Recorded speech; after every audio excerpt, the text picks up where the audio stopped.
Hello and welcome back to another episode of the Cinematic Trinity, the podcast where we delve into the worlds of TV shows, movies and video games. And we're here with what feels like a very special episode. We're talking about Iron Lung, the new video game adaptation directed by Markiplier, of all people, based on the 2022 game Iron Lung of the same name. We didn't think we'd see it. It's self-financed by Markiplier. He spent $3 million, or that's the budget of the film. And our local cinema got it just by complete chance. So we've seen it. We're going to give our thoughts and go through it. But I'm guessing have you played the video game? I have not played Iron Lung, the video game. But I know that you have. I have. I played it a few days before we saw the film because it was a very cheap price on PlayStation. And it's a very interesting, you take that game and make a 2-hour film of it, because the basic premise of Iron Lung, the game, is that you're in this submarine in an ocean of blood and you're tasked with taking photos of various points of interest around the map, and it's just tension. There's tension throughout the game. The sound design is brilliant, just the sounds from outside of the submarine. Yeah. It's a really tense game to play. So clearly resonated with our favourite YouTuber, Markiplier. Yes. Who has made this film, and he directed it, stars in it, produces it. I think he edited some of it as well. Yes, he was lead editor. So I guess when you heard Markiplier made his own movie, what was your gut reaction to that? I don't really know. It's strange, isn't it? Because you don't really associate people on YouTube with making these larger scale films, especially not on their own back. Yeah. But then we have seen that kind of over the last couple of years, because the Raka Raka did is it Let Me In or Talk to Me, and then he did, and then Bring It Back was the one last year. So yeah. So they're doing stuff. Markiplier's doing stuff, and it's kind of like a development from the YouTube Red series that happened 10 years ago now. So it's it's very interesting. It's an interesting point of time, whether this is going to start being the lines are blurring between YouTube and industry and things like that, because obviously there are very similar things that are done within these things. Each video is a production in and of itself on YouTube. So but I think it's really good that he didn't have to go to a studio to do this. He did get to have his own creative vision, and involved the creator of the game very heavily, and they were constantly kind of there throughout the process. And I think that's really nice that you don't have, I don't know if I'm using the term right, but the bureaucracy that you have within Hollywood. So yeah, I think it's positive that this is able to happen, especially for someone like Markiplier, because I know, just from what I know of him, he's a very humble and cares a lot about his fans and the community that he's made. So it's nice to see for him specifically. Yeah, exactly. I think we're not coming from this as massive Markiplier fans. We're not diehards who are going to glaze this film and say it's the best thing ever, because it does have its drawbacks. It does, yeah. But I think on the whole, for a first attempt, you say, I know he had some YouTube Red series In Space of Markiplier and Heist of Markiplier, which again probably got him into that space of making things. Yes, so absolutely. But his first theatrical release, I think it's pretty well made. The look of the film is good. The special effects that are here are really good. And the cinematography and stuff like that. There are shots and ideas in this film that were really cool to see, and from comparing it to the game and stuff as well, it was an interesting sort of vision. I didn't think, this looks awful, watching it, but definitely I think we can both agree the pacing was the drawback. Yes, it was very long, and that really hampered the pacing of it, because there were moments where it was a very long sequence and not very much happened in it, and that's okay towards the start, because it's kind of establishing this kind of but at certain points throughout, it kind of it lost me in bits, and then I came back in bits, and then it kind of lost me. So it was very ebb and flow kind of. Yeah, which is a shame, because to be fair, you're adapting a game where the actual the subject of the game, the gameplay is very, very minimal. You Yes. are driving a submarine, taking photos, that's it. There's nothing else going on. So when you approach the film, you've got to add characters, and like obviously he's talking to himself a lot, so there is like a talking protagonist, because it kind of follows the game in the way that the setting is the same and like the goals are the same. Like he is a prisoner on this submarine, he has to go take these photos and then he'll get his freedom. But obviously it's like a really poorly built sub, and it's just like the tension of, you know, is he alone down there in this ocean? Will the submarine like explode? What's going to happen? But I think it's almost one of those things where you can tell the love for the subject matter. Like obviously he uses that camera to death, bless him, and like the utilization of it was cool, like because it becomes like a light source for him at points, because it only like stays on for like 10 seconds or whatever. So he kept like using it, which was cool. But like there are stretches where it is just he'll walk from like one end of the sub to the other, take a photo, drive, walk to the end, take a rinse and repeat, and you're a bit like, okay, I get this is what the game is like, but also it just doesn't make for very good cinema viewing. And like, I think I thought for me, I don't know if it's the screen we were watching it in, but the sound design here wasn't as good as like the game is. Like I didn't feel like that sense of tension. I feel like it was more a visual thing, like what he was taking photographs of, or you'd see something in the background sort of thing. That's where the shock factor came into it. But you could have trimmed like half an hour, I think, from... Oh, I think so. But I completely agree with the sound mixing and stuff, because there were parts towards the later part of the film where there were multiple people talking and different effects happening with the sound. And like Delilah scratching upstairs. And it was... I couldn't understand half of what was being said. And, you know, it's actually quite similar in like Lord of the Rings, which we watched recently. Like I had a similar thing when the Ents came in, because like when Treebeard and they were talking. Oh, and Two Towers. Yeah, I was like, okay. I don't know what you're saying, man. So I had to put the subtitles on to listen to God Treebeard. damn, oh no! So that could just be a me problem that I need to get sorted. Maybe you're just secretly deaf. But yeah, it just takes me out of it when I can't hear what's being said to me, because then I feel like I'm missing parts of the story. No, definitely, and like you say, that last like half an hour stretch, there's a lot of like story, like dialogue being said as well, where you do miss a fair bit. Yes. Delilah's really going. It's like we're inside the different corner of the room. I know, it's like we're inside the sub right now. But what I guess the other thing as well, like before we go on to like the major story beats and stuff, but what did you actually think about Markiplier, the actor? Because he is like carrying this whole film. You know, he was good in it. He was good. It's difficult to kind of carry something like this, because we were watching him for 2 hours on his own, and obviously he's got that background of doing that for God knows how long, like 15 years or like maybe a little bit less, but you know, so he's very comfortable in being that sole person driving something. I think more than anything else, it was the setting being so confined and it being so long, which was the downside for me. I think he was good in it.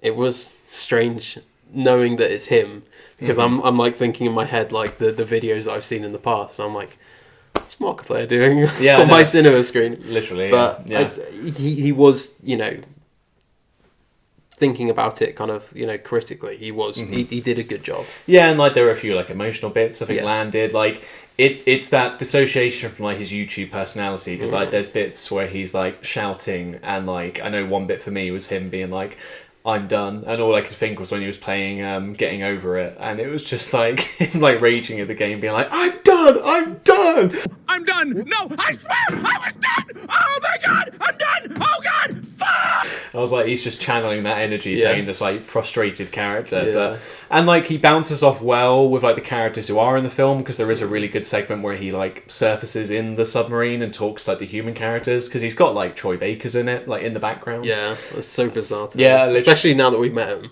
Yeah, Comic-Con, yeah. So like, he's in it. Jacksepticeye it's not that he really talks to Markiplier. Yeah. He's just there like as this engineer sort of guy, and then Ava, the main like captain of the ship who's got the submarine, there like the sort of his captor, I guess, as such, or like his warden. She was very good. Like good again, back and forth between those two. But I think he does well. Again, I think you can tell he cares for the film. Like, obviously, it is his passion project, so he will. I think you can tell he's putting his all into like, his performance and stuff, which was refreshing to like see because it's not too cringe or anything like that. Yes. He does well, and like there is in like the last half an hour very intense bits he does as well, with like prosthetics and like just the scenery around him, and like there's a lot of like physical stuff, like him tumbling in this submarine because like they built like a set, and they built just this submarine and like suspended it, and they would like move it from like the outside with like robot arms to like simulate it moving. So was it actually him doing the stunts of the falls? I don't know. I could. Because I mean I wasn't looking too. I didn't see the closely credits at the credits. But I didn't see any stunt coordinators from the start. Certainly, if like they cut, it seemed like a good like cut to his stunt double or whatever. But it seemed like it was just kind of him doing wire work or whatever. But I think props to him. He made like a well-made film. It just that pacing and like I think for me some of the story stuff brings it down. But what would you sort of score it? It's such a tricky one because I feel like I don't know because it's supposed to be horror. Yeah. And I feel like a lot of the film I wasn't scared. Yeah. And I feel like I would be normally because I hate the ocean. Like I hate it, especially when you start going deep into the ocean. I'm no, count me out. And I wasn't getting that feeling for most of it. I didn't even realise it was kind of like, I don't know whether that's spoilers. I don't know. Like the kind of bigger picture. I didn't like cosmic horror sort of thing. Yeah. I didn't realize it was going to be that until quite late on. I don't know whether that was just me being slow or whether that was kind of intentional that he kind of is discovering as he goes along. Right. Yeah. That it's more cosmic, but I just didn't get that scared feeling from it. So I want to say a 6, but I'm leaning more towards a 5. Okay. I went for a 6. Just I think you said like afterwards it was like the kind of rewatchability. Like I feel like I'm glad I watched it. It's good to support films like this. Absolutely. Especially like it's mental that he spent like 3 million budget and he's made like 20 like nearly 30 million. Like 34 million. Yeah, so it's like made like 10 times its budget, which is great. And like I'm really glad our local cinema got it. But yeah, it just boils down to like as an experience I could maybe like never watch it again, or like if I did, it's like the classic film where you could pause moments to be like, oh, this is happening or this is happening, but I could probably skim through when he's just driving around. But I would, I'd say 6. I'd say 6. And I don't think that's like I just think that the source material was just maybe not strong enough for that length of film. Yes, more than anything else. Like I think all the fundamentals were there, and I don't want to talk down about a project like this from someone that's doing it independently, albeit someone that does have the money behind them to be able to do stuff like this. But it's nice to have something that isn't from these big studios. Yeah. So I don't want to like downtrod it because there are good things in there. Yeah. It's just maybe not the strongest premise to begin with. Yeah. To do something of that length. No, it's like borderline like it could even be like if you told me he set up to make like a short film and then he was like, I love this so much, I'm just going to keep adding and adding. Yes. Like it just ballooned into a thing of this size. I could believe that because it just strikes me as like, oh, this is brilliant. I love like what we're doing here with the set and everything. Yeah. And then it just becomes this massive thing. So like maybe like a 90-minute or like even like hour and 15-minute film would have been good. But I think otherwise we're going to some spoilers now. So this is your spoiler warning. Spoilers ahead. So, like we said, it follows him on this submarine. He is this convict, and basically it starts off with him going on the ocean floor. It establishes how the submarine works and how the camera works, and it's him. He finds this skeleton, and then the research team above him are like, this is brilliant, come back up, we'll have a look at your photos. And this is where the game doesn't really go into like how the camera works. So the film discusses that the camera is like X-rays because you can't see through blood in like the ocean. So you get like quite a morbid moment where he like x-rays the people in the room and they're like, you just blasted us with like radiation, you've just given us like tumors basically. And it's like, I know before I watched the film I saw like out of context spoilers, and it was like that clip from the Harley Quinn show where it's the cancer ray, and Yes. yeah, just like it was like that. But I think it's a very cool thing, and like watching videos afterwards, you see this thing of like, was there actually a skeleton that he took a photograph of, or was it just, you know, the thing from the start? Yeah. So, and you get like this good interaction, and basically he's under this assumption, if I do this, I'll be free, because he's like a convicted terrorist, even though he didn't like actually do the terrorism. There's a lot of like lore in this film, which I feel like even for like the bit of the game I played, it doesn't really go into this stuff. So where it's like, you blew up Filament Station, or you're part of Eden, I'm just there like, I don't really know what this is. So it's very like in your face with that sort of stuff. And I think even the opening like narration is like, the quiet rapture has happened, and like the universe has lost, like, you know, loads of people and places like vanished, sort of thing. And it's like really like a lot to process. But I think like the main thing really is like the fish monster, which he does come across because he gets like taken away by it, which is a pretty like cool sequence. Like it has the proximity sensors from the game, but I guess like, you know, the fish monster itself, like the look of it and like the feel it gave you, do you think it worked? Or it was creepy. It wasn't like, you know, as I say, I don't like the underwater, the deep sea, like these creatures that are like colossal and you know, things like that. It didn't strike me as being like terrifying. And you know, I imagine, you know, obviously if I was on this submarine and I pressed the camera and I saw the skeleton of this thing and it's like 30 meters long or whatever, I'm immediately like, I'm not a fan of this. But it just never got me in any way, which I was expecting it to, because I normally do get got in some way in a horror film. Yeah, because the only bit that like I thought, oh, that's cool, is when he first starts using it as the light source. It's like him reading a map or like a booklet, I think, and he keeps whacking it, and like the first time he does it, you can see like behind his shoulder there's something there, and then it disappears when he does the next photo. So that's like cool, and that's very much in the style of the game, where there's like a bit where you take a photo, you see like the fish in the background, then when you take the next photo it's gone, so you're like, oh crap, like, right. And you get like in the film the bit where he looks through the porthole and like the eye is there, like that's cool imagery, and like again, if you saw that in real life you'd be like, oh Christ, like what is that? And you don't know whether it's just the one fish monster or if there's like multiple in this ocean, because it is so like unknown. I almost wish we got shots like outside the submarine to like show like the scale of it, because you get like a few scenes where you see like the hallucination segment he has, where you see like the fish monster and like that looks cool, but like otherwise you are just relying on like the photos you get of it, and there's not much like threat to it, because it doesn't really show up as like a threat until like the last half an hour basically.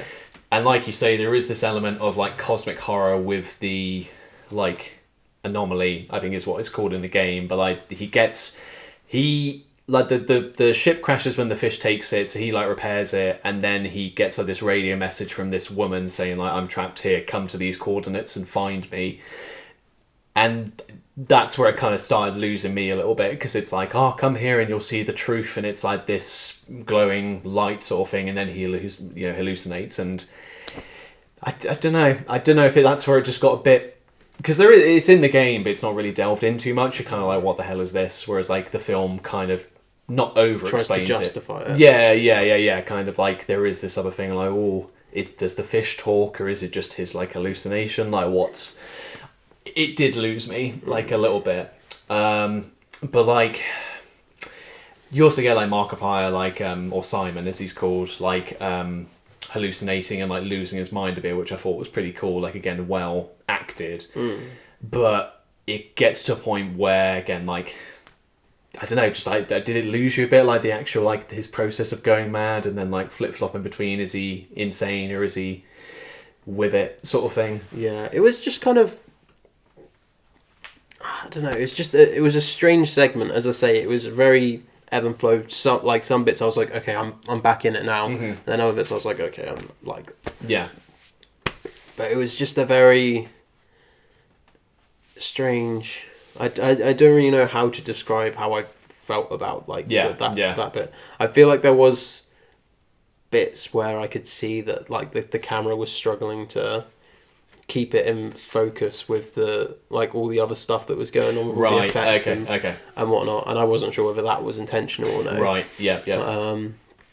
But yeah, I think just and he's coming back to the exact same point every time. Like each sequence, the reason it ebbs and flows is because each bit goes on a little bit too long. Like the bit where he has to go back down under the blood and then like get this I don't know, what was it? Like his black box. Yeah, okay, right. When he goes back at the very end. Yes, because he finds in his journey like the old submarine that was there, which was like a research one, and it has all the data on like the ocean and stuff in it. So the like higher ups are like, you need to go get this. So yeah, he has to like go all the way back to find it. But like that's segment, and then when he goes and gets the black box off of his own sub, and like that it was just a little bit too long because it was just going on for a bit, and that just kind of took me out of it. Yeah, it is very like that. It is very like that, and like some of it is because again the game doesn't really go into like you being insane or anything. Like you just kind of do this mission and then like the game ends sort of thing. So it's interesting like commentary on it, but like you get not plot holes, but like he crashes his sub and then like when he makes radio contact again, they're like, you've been out for days, like you should be dead sort of thing. It's like, well, to be fair, why isn't he? Or is it like, is the ocean keeping him alive? I don't quite know. But it ends with him like you say, he gets his black box, so basically all the data that he's found is there, and he like secures it so it doesn't get destroyed because the monster is hunting him and it like eats his sub. And I think he puts it on his life jacket. Yes, yeah. To make it float up to the top. But yeah, I think we mentioned it with Isaac when we came out. The good thing about Eldritch Horror is the less you know, the scarier it is, and the fact that they explained it a lot more kind of made it less scary. I would have liked it if they had that sequence where there is this eye in the sky. Yeah, and then it's like it cuts back to him on the sub, and then he's like dissociating, hallucinating, the things start, and like that's not really explained, and then he's like, was that real, was that not? Yeah that would be better, but I feel like they tried to explain it a lot more and the voice on the speaker. I think it could have worked in a way, but I feel like making the kind of, he hears the voice on the speaker and then like he goes to the anomaly and then he finds out the woman isn't real. Like that could have been it, maybe. Or like if he found like an audio recording, which he does, like when he finds the black box, he finds an audio recording, but it's kind of reiterating stuff you already know. So when it came to like the kind of the woman on the speaker was there, but like the fish monster was also, it was kind of the voice for the fish monster, and it was like, I'm coming for you, Simon, I'm gonna like stop you sort of thing. I thought that was just a bit, I didn't like the idea of the fish talking, or like why, because it could just be this is like an animal in its territory. It doesn't have to be part of like the wider collective or whatever. So it just seemed a bit like especially the audio mixing as well, like as it was just shouting and you're like, what is being said here? I have no idea what's going on. It just fell a bit flat. But it's, you know, you're adapting this concept again, whether the director just kind of chipped in his bits, like the guy who made the game. It is just such a tough one, because again, you are stretching out this story into this, and you've got to try and uplift it, but the lore and stuff, like there was just so much to like chew on, and like he has all these like flashbacks back to his like upbringing and stuff, and it's just like, I'm not really taking that. I didn't really get the symbolism of the bracelet he found, because that's not really, it's like from the group he was part of, but it's not really like, is it like something special? Maybe it was his brother's one, I think. Maybe. It's something, yeah. Or something like that. But, I mean, maybe to move on to something that I kind of liked a little bit more about the film. Like, I thought the prosthetic works and stuff that they did, especially the one at the end where he's, like, locked onto this, like, steel pipe. And he is, like, you can see him, like, using his entire body. Like, he's pushing with his legs, he's pushing away with his arm, and then, like, this arm is stuck on. And then he like clatters back with a hell of a lot of force. And like you just, it cuts back to the pipe, and it's his entire arm up to like his shoulder is just gone. And then he like looks over, and I think that was really like really good, really like well detailed, and acted, and it was done very. The last half hour does go like fully for it, like with prosthetic work, because basically there's like this thing where he sees this like apparition, this ghost thing, but then turns out it's him in the future, kind of like guiding his past self. But yeah, like rips his arm off. I think it's like the behind the scenes is like this is the most amount of like blood that's been used in like a movie, because like literally the submarine floods with it and he's got to like swim through it. Yes, he's getting so like much blood. Caked in it. I really liked the bit where he surfaces and the woman's like cleaning the porthole and like the blood keeps dripping back down, because obviously there's just so much of it. Yeah, but yeah, it goes really for it. Like he's just literally caked in it. He's having to like roll around in it, swim in it, and then when like the sub finally like blows up, it's just a Markiplier just completely like, because as well like his face and stuff deforms. I think it's to do like the camera's radiation, like it's just slowly like mutating him sort of thing. But he's just a mess. Like he looks like he's been through hell at the end, and again it's props to like him acting through the prosthetics. It's the prosthetic work itself looks really cool, and like does come together into like some really cool like imagery. Absolutely. So it does really work well in that respect, actually. And like I wasn't left disappointed by the ending either. I thought like, it's a bittersweet sort of thing. Like Markiplier does die, his like submarine gets eaten by the fish, but his mission's also accomplished. Yeah, like he's actually managed to get the data together, so maybe humanity will learn more and like live on through what he's found. But it's just getting to that point, as we say, it was just the length of it. We're not too sure on, but I think by no means a bad film. No, absolutely not. And definitely a really good first project. Yeah. To bring to this kind of level, and I think it's really commendable, like the way that he's gone about it. He's obviously done like some publicity himself, but he's also kind of encouraged his like fan base and stuff. Yeah. I was reading that he said, ask for this to be shown in your theatres, because I think originally it was only meant to be shown in like 60 theatres or something. It was mental in America. Yeah. And it's gone well over 4,000 theatres across internationally, which is just insane, which speaks to the numbers that he's managed to make. And like the fact that our little Devon cinema got it too, when like bigger rural town that's full of full of old people gets Iron Lung. It's like, okay. Literally, so I was like, we were saying this, like, props to the cinema company, like, just being, like, maybe a bit switched on, like, people might want to see this, so we'll answer it. But no, I was very glad to have watched it. It was like a cinema event, it was a good thing to be part of. So I would say definitely go watch Iron Lung if you can, and like when it comes to like physical or digital, it's worth checking out to see what you think of it, and like it's worth replaying the game as well. Like it's a good package deal. Like watch the film, play the game, see what you think. But I think it's a very strong 6 out of 10 film, but by no means a bad one. Yeah, and interested to see what he decides to do next with his company. Maybe they should just give the reins to Five Nights at Freddy's to him. What, get rid of Josh Hutcherson? No. He doesn't like directing, do he? He's not like. That'll be a hell of a switch. Just suddenly Five Nights at Freddy's 3. It's just Markiplier as the main guy. But I don't know. Maybe see. Yeah, I think whether he do another game adaptation or if he'll do his own like story, like the Raka Raka twins, and make his own, or if he'll stick to horror, or if he'll move on to something different. I think as long as he's got passion for the actual project, thing, which I know he will, because he won't invest in something with his own money unless he's passionate about it. But as long as he's doing that, that's the main thing at the end of the day, because that's really what you want to see in a film. You want it to be a passion project. Yeah, which this superbly was. So Markiplier, keep doing what you're doing if you're watching this review. We know you are. We know you're one of our secret subscribers, one of them. But there you have it, guys. That was our review for Iron Lung. If you've seen it, do let us know your thoughts in the comments below. And in that meantime, we'll see you guys in the next episode.